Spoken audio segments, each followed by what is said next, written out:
Alright, so this video is for anybody experiencing these same symptoms with a 2007 through 2014 Cadillac Escalade. So what was going on was the vehicle was not starting, no crank, and when you turn the key, a couple of the gauges were flickering. The coolant temperature gauge was going up and down, and the truck would not even turn over. It would just, actually, it would do nothing, and then it would kind of like have a delay of engaging the starter, but it still wouldn't start up. It would just and then die. And then the flickering of the gauges, flickering of the lights. In this particular case, what it ended up being was the brake control module on the driver's side of the truck. So the crazy thing was I didn't have no communication to any of the modules, not even the PCM. I hooked my scanner up, no communication at all. Invalid serial, invalid VIN, no communication, nothing. I couldn't get into nothing. So I work on a lot of Cadillacs, but mostly the cars, the North Stars. So I know on the North Star engines, if you disconnect the electronic brake control module, the vehicle won't start. So I said, let me just do it in reverse and see what happens. So I went down there and I unplugged the electronic brake control module.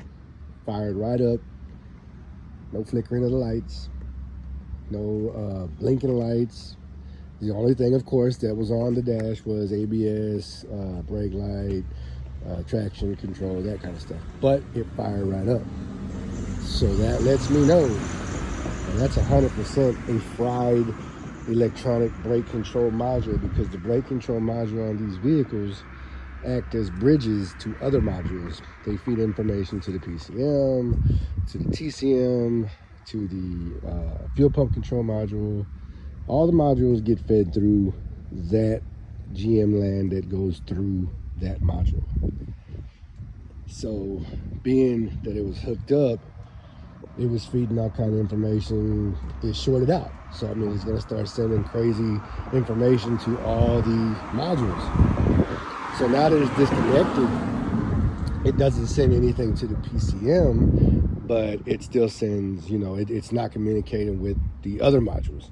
It's not communicating with any of them, actually. It's not communicating with the PCM. It's not communicating with the TCM. So it's not doing the not allowing it to start no more. It's just basically, you just unbridge that component. So now it'll start. And it's not gonna work if you try to unplug the fuse. If you just try to go directly to the fuse and just take out the ABS fuse, it still won't start, and you'll still have the fluctuating needles and all kind of shit going on. It'll look like you have a major electrical problem. Now this, I'm not saying this is 100% going to work for every single car, because this is a symptom that was going on and it happened to be that issue.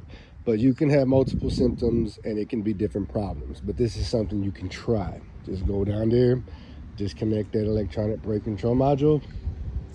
If she starts up, you're headed down the right path. So this module will have to be changed and reprogrammed in order to get the ABS stuff to function properly. But yeah, I didn't see anything on YouTube pertaining to this informational wise. So putting this out there, hopefully, help somebody with these type of vehicles. I'm sure it'll pertain to Avalanche, Suburban, Tahoe, all that GM truck that have that same setup. So hope it helps you guys. Please like and subscribe.